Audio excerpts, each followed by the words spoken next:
Sometimes I ask myself, what made me stay in this game for so long? 6 years ago, I downloaded this game for a reason I can barely remember. Maybe I was bored. Maybe an advertisement happened to appear at the right time.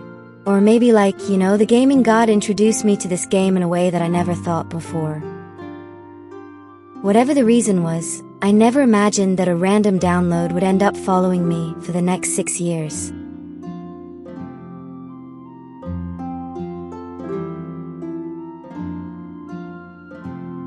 It was early 2020. I had just started my journey as a content creator, and my main game that time was Granny's House Online. The game shared a lot of similarities with Dead by Daylight, and I fell in love with it, and start making content for it. Something unexpected then happened. Within months, I built quite a decent audience and fanbase there, and for a beginner content creator, that feels like an overachievement. However, that overachievement comes with a problem. I'm not trying to brag, but I became fairly well known in that game. Whenever I joined a match or entered the public map, people would recognize me almost immediately, and that's where the problem lies. I gained popularity from that game, but it doesn't come with my ability to handle that popularity. In real life, I was not a chatterbox, and prefer a quiet life. I originally played games because they allowed me to relax from work stress and be myself completely. Never had I expected that simply playing a game would attract so much attention. While initially satisfying, the attention that I received would then turn to be exhausting. People constantly sent me match invitations, never caring whether I rejected the invitation or declining them politely. Some people even sent hateful messages every day, for a reason that I don't even know. The game itself didn't help much either. Public chats were barely moderated, and there was no real way to keep your profile private, like blocking the spam or keeping my profile locked. Eventually, I found myself looking for another game. At first, it was just meant to be a temporary distraction, since my main content was still Granny's House Online. That was when I discovered Identity V, sometime around September or October of 2020. When I first launched the game, I genuinely thought it was an offline horror game that I would finish in a week. Maybe even in a single day, if I was motivated enough. After all, the opening showed a detective entering a mysterious manor, so that seemed like a reasonable assumption. I was confused at first, but the tutorial explained the basics surprisingly well. By the time it ended, I understood what the game was about and how to play it. More importantly, I was having fun. Identity V felt, in many ways, similar to Granny's House Online, but it also had many of the things I'd always wished that game had. The atmosphere, the characters, the gameplay, and the little interactions between players made the world feel alive. At that time, I can remember thinking to myself, this game is wonderful. Between my growing frustration with Granny's House Online and the joy I found here, my content slowly began to shift toward Identity V. At the time, I thought I had simply found another game to play for a while. Perhaps I'll just play it for a month or two, before looking for some more game or focused on another real-life issues. I had no idea that this game would stay with me for the next 6 years, accompanying me through some of my happiest moments, some of my most painful ones, and countless memories in between. I had also no idea that this game, somehow, changed me. There were many things that I didn't understand when I first played Identity V. I still remember one match where I hid inside a locker for a very long time, never realizing that the hunter could detect me if I stayed idle for too long. I even turned that moment into a funny montage later on. Looking back, it wasn't really funny at all, but I was a beginner back then, and for some reason, I thought it was the funniest thing in the world. And I think it was with Identity V that I truly began taking content creation seriously. The biggest reason was simple. I found enjoyment in games again. Identity V offered so many things that I'd been missing in Granny's House Online. Here, I could block unwanted invitations, and random strangers couldn't constantly force invitations into my notifications. Moreover, people couldn't endlessly spam me with messages unless I accepted them as friends. It may sound like a small thing, but after spending so much time feeling overwhelmed, those features felt surprisingly comforting. As time passed, there were more and more reasons for me to fall in love with the game. One of them was the music. For a horror game, Identity V has some of the most beautiful event soundtracks I have ever heard. The one I remember most vividly is the 2020 Christmas event, A Christmas Carol. I could listen to that music for hours, and I kept replaying the event even though I barely understood the story. Somehow, the music alone was enough to make me stay. I also found the character designs fascinating. They were both cute and unsettling at the same time. I recognize that the design is quite similar to Tim Burton or Coraline style, and while I've never been a huge fan of Tim Burton style or Coraline-like characters, but Identity V managed to create a style that felt unique. I think that even now, after all these years, there still isn't another game that looks quite like it. And little by little, I realized something important. I was having fun. That sounds like such an obvious thing to say, but it was something I had slowly lost in my previous game. Identity V reminded me what it felt like to play simply because I enjoyed it.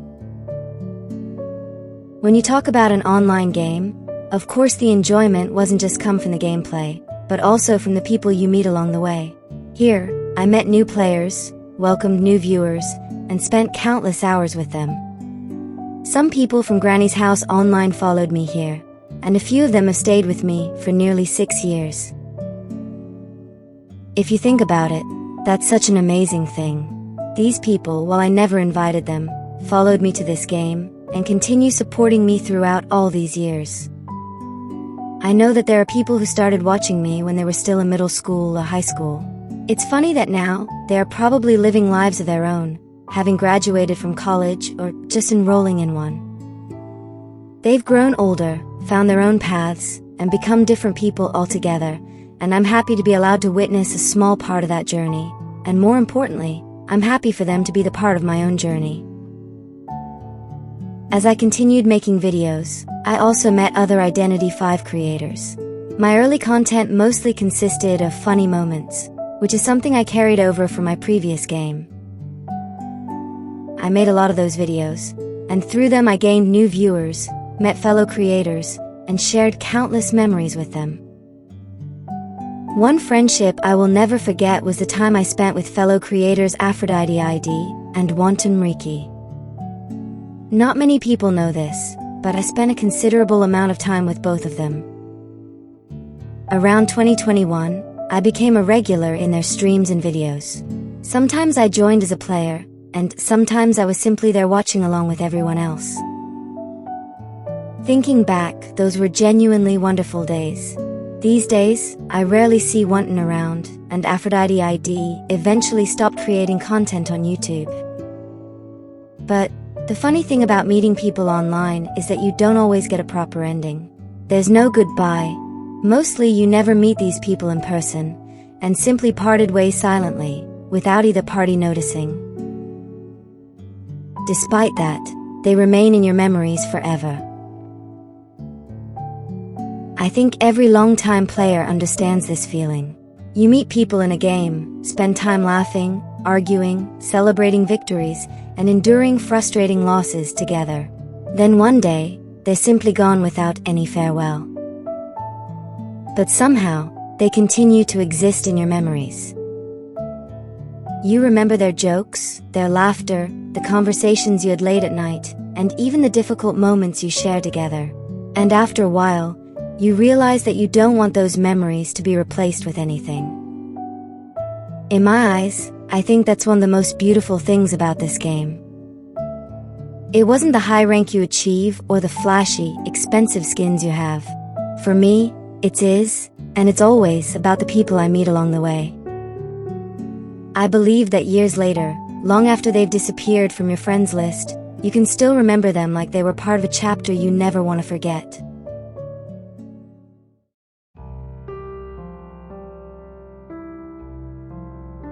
As an IDV content creator with your own unique characteristics, you eventually learn that fans and haters arrive together. You can't just simply choose only one of them. It's quite a wonderful feeling when you have fans. Knowing that someone enjoys your work is something I'll never take for granted. But criticism, negativity, and hateful comments are also part of the experience, and over the years I had to learn how to live with both. Over the years, I think there are some comments that genuinely hurt. There were moments when a stranger or two said something that stayed in my head for hours, even days. Those words even made me question my videos, my abilities, and even myself. I'd be lying if I say that those people don't make me sad. They did make me sad, to the point that I want to give up doing IDV videos and move on to any other games. Still, every time I thought about giving up, I remembered something important. There were also people who believed in me. There were people who waited for new uploads, who left kind messages, people who laughed at my terrible jokes and shared their own dry jokes in the comments. There were people I shared my story together with, and those people were worth continuing for. Regarding my viewers, I've always tried to treat them with respect because they gave me something incredibly valuable. And it is their time. Whether a video was good, bad, successful, or completely ignored by the algorithm, there are those who still chose to click on it, still watched it, and still typed a comment, offered advice, shared a memory, or simply stopped by to say hello. And to me, those are wonderful moments. And that's why I don't believe there is such a thing as a small viewer. Even if someone leaves a single comment and never returns, they still spend a piece of their day writing those words. They gave a small part of themselves just to connect with another person they barely know of, through a video. It is because of that I've always tried my best to reply to as many comments as I can. Unless a comment makes me uncomfortable, ignoring someone who sincerely reached out feels disrespectful for me. So if you've ever watched one of my videos, left a comment, or quietly supported this channel from the background, I want you to know something, that I really, really appreciate your time spent to come here to my channel.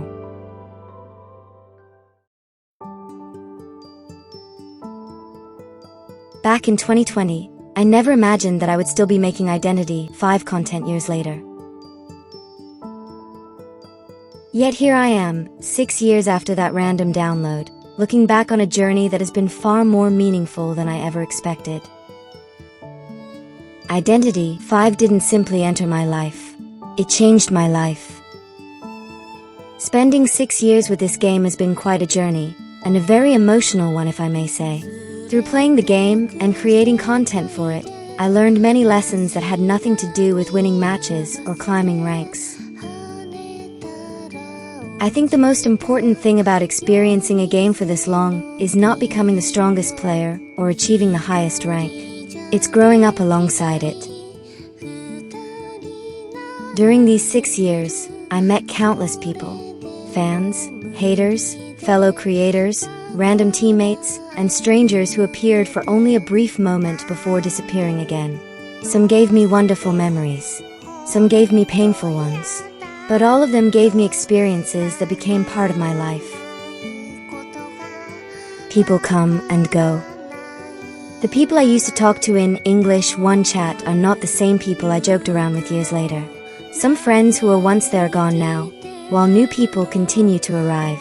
Some of you guys who were just an elementary school students when we first met, now have grown up to be a high school student or college student perhaps. Even so, every one of them left behind a memory that I still carry with me up to this day, and I'll definitely carry some of those moments even when I become much older. The game Identity 5 changed as well. New characters were introduced, mechanics were adjusted, stories evolved, game modes came and went. All in all, there were new, exciting updates, controversial changes, and difficult periods for the games and the community. Truly, the Identity 5 I play today is not the same Identity 5 I first downloaded in 2020. And yet, I think all of that was part of what made my years with the game feels meaningful, that I had the chance to experience all of this. I was fortunate enough to see the game during some of its brightest days and some of its darkest ones. All in all, after everything that happened, I realized something important. What mattered most to me was never the game itself. It was the people I met and the memories we created together. Of course, this journey wasn't all sunshine and rainbows. There were messy days, frustrating days, embarrassing days, and even painful ones. There were moments when I doubted myself, moments when I wanted to stop creating, and moments when I wondered whether anyone still cared about the videos I made. But despite all of that, this journey, be it sweet or bitter, was all mine. These videos, these memories, these terrible gameplays together, and these conversations with all of you became part of my life story. One day when I look back on these years, I hope I'll smile and remember the time I met all my fans who comes and go, and the countless people who crossed paths with me in this game called Identity 5. And I'll probably say, what a wonderful 6 years that was. Of course, the story isn't over yet. Some of you might have known, but I've thought about retiring from content creation many times. I'm almost 34 now, and my responsibilities are very different from what they were back then. Life keeps moving, whether we're ready for it or not. But for now, while you're watching this video, I simply want to enjoy this moment. I want to just enjoy the moment with you fans. That's why, before this video ends, I want to say something from the bottom of my heart. Thank you Identity 5, and thank you, dear fans. Now let's go back all the way to the one question I asked at the beginning of this video. What made me stay in this game for so long? After 6 years, I think I finally found the answer. It was you. All of you who stay with me all these times. And for that, I'll always be grateful.